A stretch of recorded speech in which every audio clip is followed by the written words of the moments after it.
All my dear students, Radhe Radhe. Krishna coaching institute के online platform पर मैं पंकज सर आप सभी का हार्दिक स्वागत करता हूं। प्रिय बच्चों, जैसे कि आपकी डेली क्लासेज कोई ना कोई कृष्णा कोचिंग आपको प्रोवाइड कराती है, तो ठीक उसी क्रम में आज हम लेकर आए हैं आपका नरेशन का टॉपिक, जिनमें से प्यारे बच्चों आप सीखेंगे नरेशन। क्या सीखेंगे? नरेशन। नरेशन क्या होता है और किस प्रकार से हम डायरेक्ट को इनडायरेक्ट में चेंज करते हैं, या फिर हम कह सकते हैं कि डायरेक्ट से इनडायरेक्ट नरेशन में बदलने के लिए या परिवर्तन करने के लिए या चेंज करने के लिए कितने टाइप्स से गुजरना पड़ता है। तो प्रिय बच्चों, आप सभी लोग जुड़े कृष्णा कोचिंग से शाम 4 बजे से, और उनका जो भी वीडियो सोल्यूशन होता है वो मिलता है आपको 8 से 9 बजे के बीच में। बट थोड़ी असुविधा के कारण 2-4 दिनों से क्लासेज मेरी 10 से 11 के बीच में पड़ती हैं। तो प्रिय बच्चों, कोई बात नहीं, आप नेक्स्ट टाइम भी वीडियो अपलोडेड कर दिए जाते हैं, हटाए नहीं जाते हैं यूट्यूब से।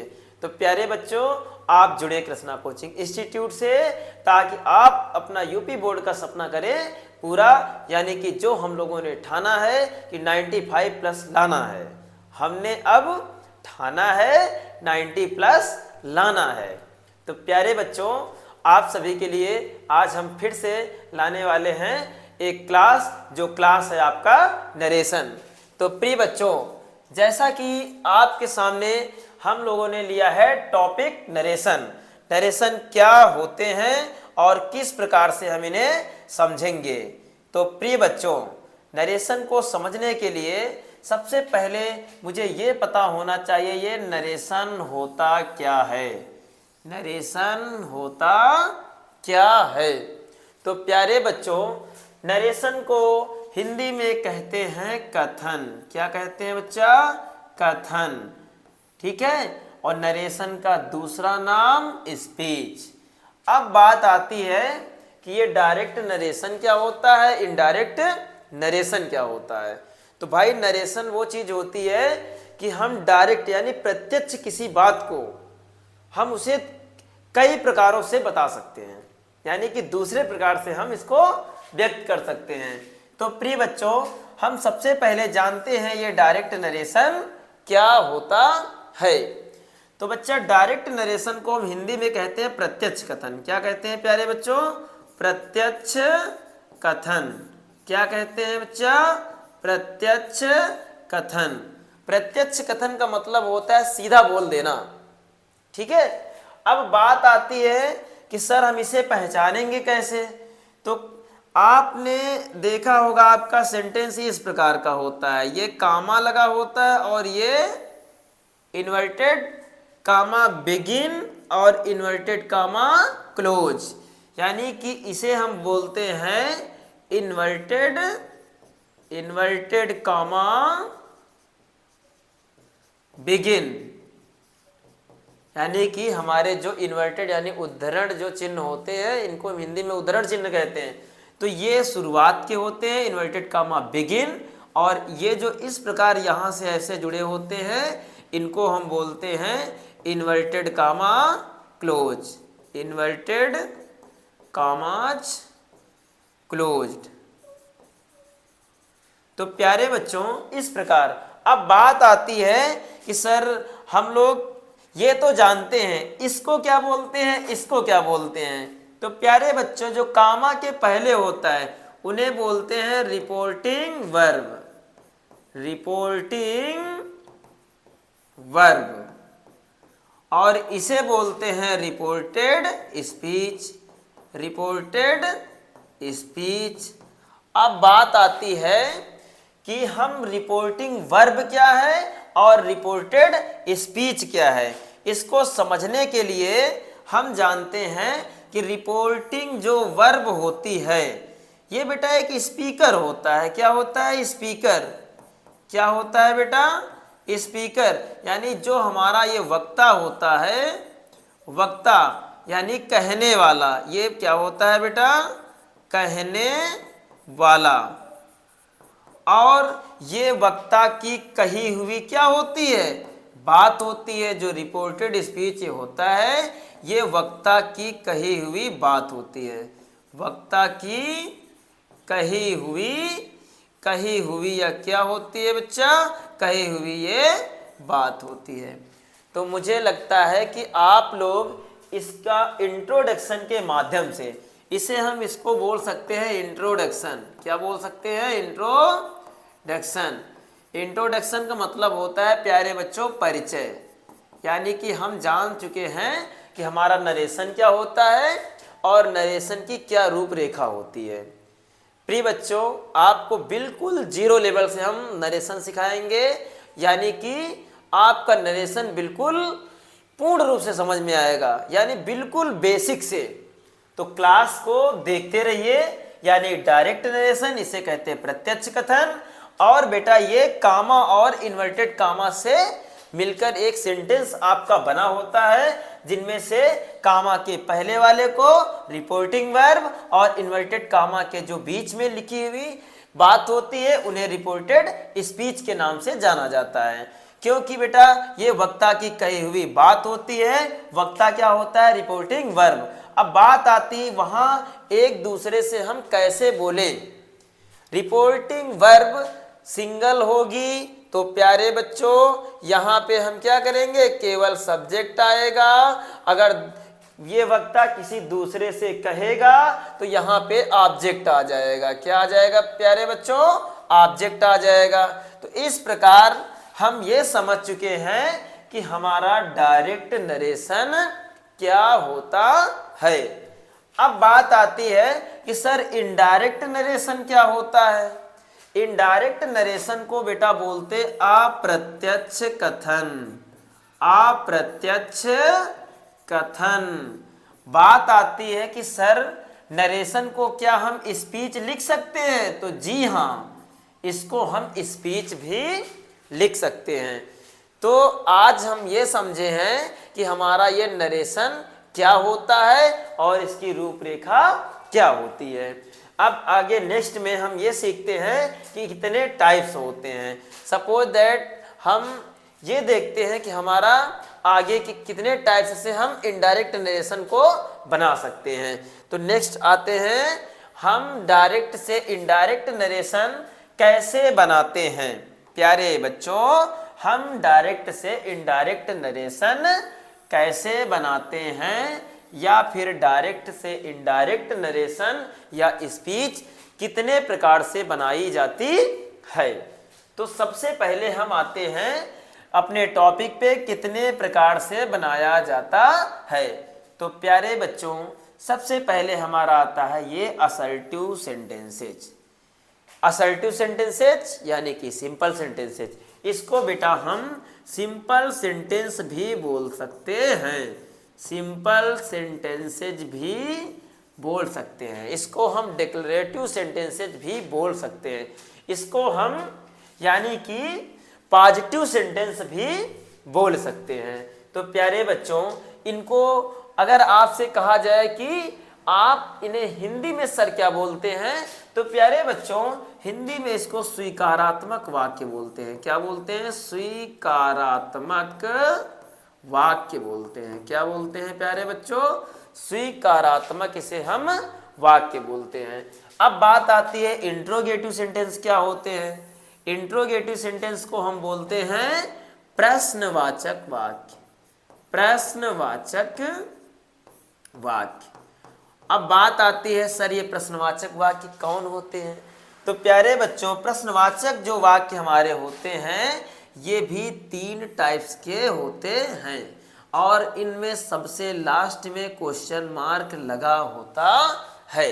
अब बात आती है कौन कौन से होते हैं। तो प्यारे बच्चे, एक तो होता है हेल्पिंग वर्ब से जो शुरू होते हैं, दूसरा आपका क्वेश्चन वर्ड, क्वेश्चन वर्ड से वाले वाक्य होते हैं, आपके सेंटेंस होते हैं। एक में आपका होता है जो क्वेश्चन वर्ड होता है, यही क्वेश्चन वर्ड ही क्या होता है, सब्जेक्ट होता है। क्या होता है प्यारे बच्चों, सब्जेक्ट। ये 3 प्रकार के सेंटेंस आपको बताए जाएंगे कि कैसे चेंज होते हैं। अब आगे नेक्स्ट आता है इम्परेटिव सेंटेंसेज। कौन सा बेटा? Imperative sentences. तो इम्परेटिव सेंटेंसेज को हम कैसे जानते हैं? इसको हम इस प्रकार जानते हैं, जिनको बोलते हैं आज्ञा सूचक वाक्य। आज्ञा सूचक वाक्य, इन्हें क्या बोलते हैं प्यारे बच्चों? आज्ञा सूचक वाक्य। इनके भी 3 टाइप्स के क्वेश्चन हम आपको कराएंगे।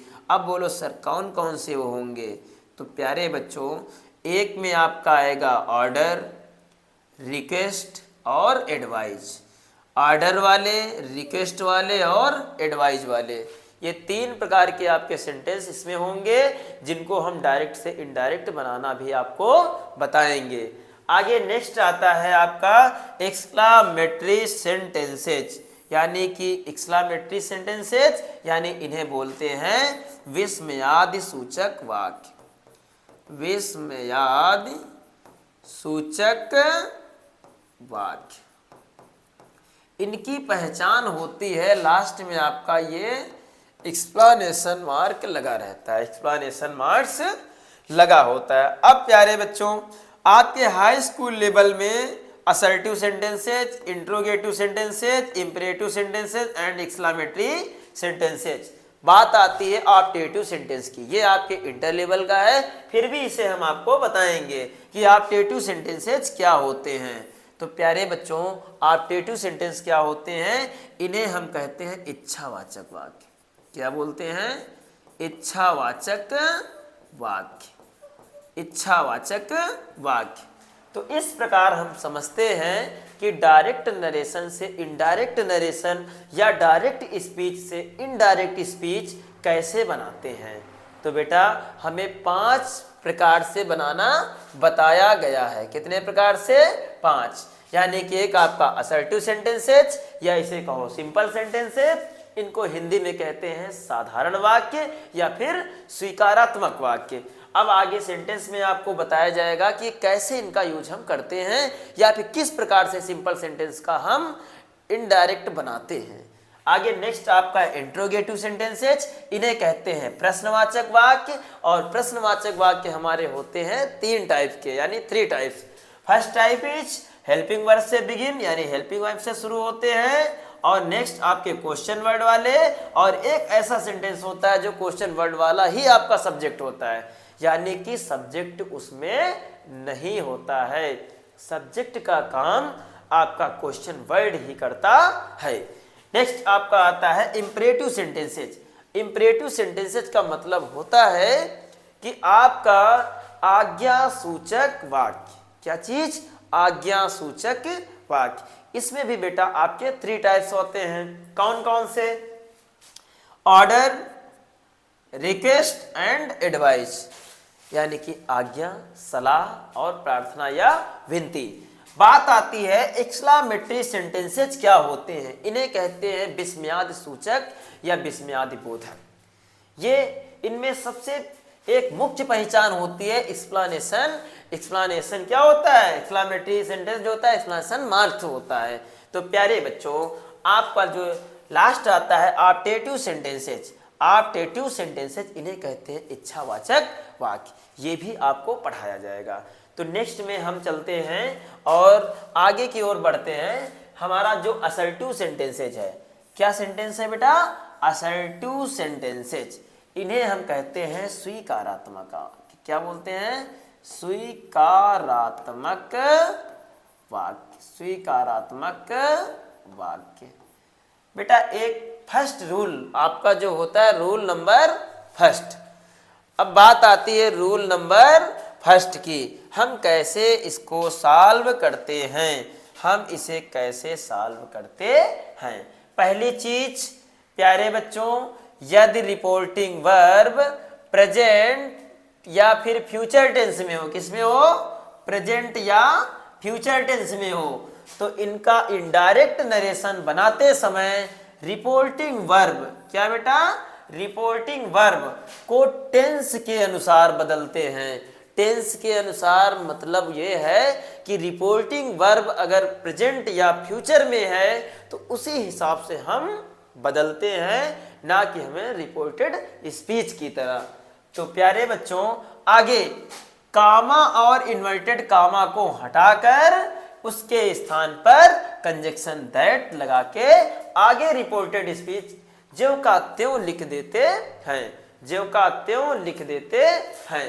तो आगे की बात आती है प्यारे बच्चों, इसको एक फिगर के माध्यम से हम समझते हैं। यानी कि इस प्रकार अभी आपने पढ़ा होगा कि मेरा इस प्रकार का सेंटेंस होता है, यहाँ पे इन्वर्टेड कामा क्लोज, यहाँ से इन्वर्टेड कामा बिगिन। इसे आपने पढ़ा है, इसे रिपोर्टेड स्पीच बोलते हैं, इसको आपने पढ़ा है रिपोर्टिंग वर्ब बोलते हैं। अब बात आती है ये अगर प्रेजेंट या फ्यूचर में हो, किसमें हो बेटा, या तो प्रेजेंट टेंस में या फिर फ्यूचर टेंस में, तो हम क्या करते हैं। अब बात आती है हम क्या करते हैं, हम क्या करते हैं। तो ये जो आपका रिपोर्टिंग वर्ब है इनको प्रेजेंट फ्यूचर, यानी कि यदि आपका यहाँ पे सेज आ जाए तो हम क्या करेंगे, इसको सेज ही रखेंगे। इनडायरेक्ट नरेशन बनाते समय सेज ही रखेंगे। अगर यहाँ पे सेज टू आ जाए, सेज टू आ जाए तो प्यारे बच्चों इनको हम टेल्स में बदलते हैं। किस में बदलते हैं, टेल्स में बदलते हैं। अब बात आती है फ्यूचर की, अब बात किसकी आती है, फ्यूचर टेंस की, यानी फ्यूचर का हम सेम रखते हैं। अगर यहाँ पे आ गया विल या फिर शैल से, तो प्यारे बच्चों इसको सेम ही रखते हैं, ठीक है।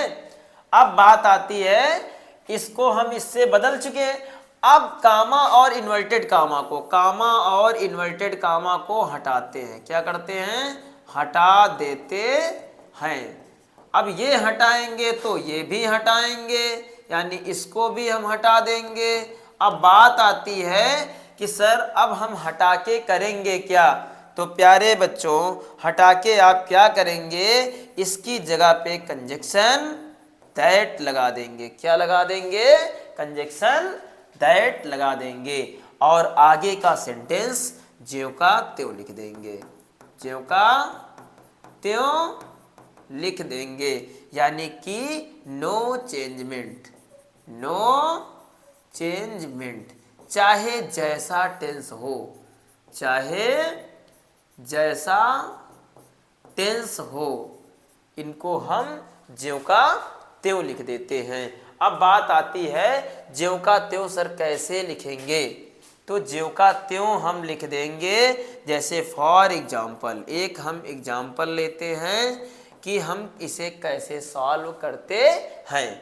अब बात आती है he says comma inverted comma Radha is singing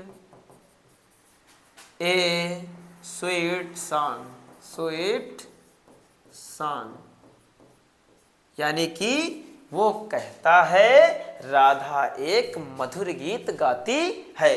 अब यहाँ पे बेटा सेज आ गया, यानी कि ये प्रेजेंट टेंस में है, तो यहाँ क्या हो जाएगा, ही सेज को हम सेज में ही रखेंगे। क्यों, क्योंकि सेज का हम सेज ही लिखते हैं। या फिर से आ जाए तो से का हम से, अकॉर्डिंग टू सब्जेक्ट। अब बात आती है कामा इन्वर्टेड कामा हटाएं, इसकी जगह पे क्या लगाएं, दैट लगाएं। हमने दैट लगा दिया। अब आगे ज्यों का त्यों लिख देंगे, यानी कि हमारा क्या हो जाएगा, Radha is singing a sweet song. तो प्यारे बच्चों आप समझ चुके होंगे कि हमारा अफर्मेटिव का जो फर्स्ट रूल है वो किस प्रकार का है। तो आगे आप एक बार इसे फिर से रिवीजन करते हैं, फिर नेक्स्ट इसके कम से कम 5 एग्जाम्पल हम आपको देंगे और आपको इन्हें करके लाना है। क्योंकि आप अगर प्रैक्टिस करेंगे तो इसे और बेहतर से समझ पाएंगे। जो भी क्लास में आपको ना समझ में आए, कृष्णा कोचिंग इंस्टीट्यूट के ऑफलाइन बैच में, यानी कि जो शाम 4 बजे चलता है, उसे आप ज्वाइन करिए। उसमें आपकी जो भी कमियां हैं फेस टू फेस आप हमसे पूछ सकते हैं। तो प्रिय बच्चों आगे के लिए हम देखते हैं हमारे जो भी अगले सेंटेंस हैं, यानी कि एक्सरसाइज आपको ये जो दी गई है एक्सरसाइज 1, इसमें आपके 5 एग्जाम्पल दिए यानी 5 क्वेश्चन दिए गए हैं, वो आपको करके लाने हैं। जैसे आपका he says comma inverted comma Shiva has completed his homework, ये भी आपका फर्स्ट रूल के अकॉर्डिंग सेंटेंस दिया गया है, इसका आप इनडायरेक्ट नरेशन बनाएंगे। नेक्स्ट आपका Moni says to me the boys are reading newspapers. अब अगला सेंटेंस देखो बेटा, यहां भी आपका वही आया प्रेजेंट टेंस। कौन सा आया? प्रेजेंट टेंस, क्योंकि हमने बोला था ये वाला नियम है ना आपका कि यहाँ पे आपको क्या आ जाए, इस प्रकार का सेंटेंस होगा और यहाँ पे आपकी रिपोर्टेड स्पीच होगी, रिपोर्टिंग वर्ब होगी। यहाँ पे आपका या तो प्रेजेंट में आएगा या फिर किस में आएगा बच्चा? फ्यूचर में आएगा।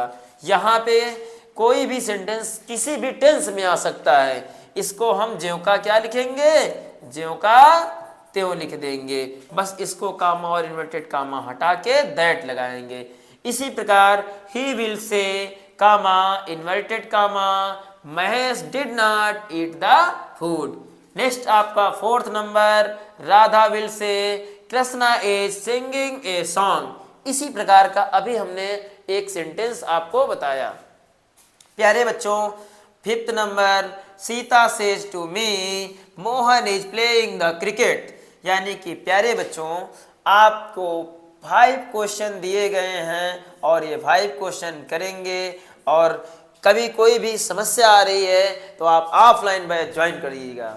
ऑफलाइन बैच जो भी चलता है आप शाम 4 बजे से, जिसका पता आपको SDM गेस्ट हाउस के पास यानी कि धानीखेड़ा उन्नाव कृष्णा कोचिंग इंस्टीट्यूट, जहां पे आप 4 बजे अपनी ऑफलाइन क्लासेस ले सकते हैं। और साथ साथ अगले दिन आपको नेक्स्ट रूल बताया जाएगा और जिसके अकॉर्डिंग आप बिल्कुल 0 लेवल से ग्रामर सीखने वाले हैं। अभी आपके यूपी बोर्ड को देखते हुए हम लोगों ने मुख्य टॉपिक यानी मेन टॉपिक को छांटे और मेन टॉपिक आपके यूपी बोर्ड में बताए जाएंगे, और ठीक समय पे आप आइए और अपने क्लासेज को सुचारू रूप से लीजिए। आगे के लिए आपको एड्रेस आपको बताया जाएगा कि किस प्रकार आप कहां पे आ सकते हैं। ये आपकी Krishna coaching institute, Patan road, Dhanikheda, Unnao. ये आपका जो नियर SDM गेस्ट हाउस के पास। अधिक जानकारी के लिए कृष्णा कोचिंग इंस्टीट्यूट के नंबर पे संपर्क कर सकते हैं। ठीक है, तो प्यारे बच्चों आप अधिक से अधिक कोचिंग में आए और हमारी ये क्लासेज यानी ले। ठीक है प्रिय बच्चों, आज के लिए इतना ही। Thanks for watching Krishna coaching institute.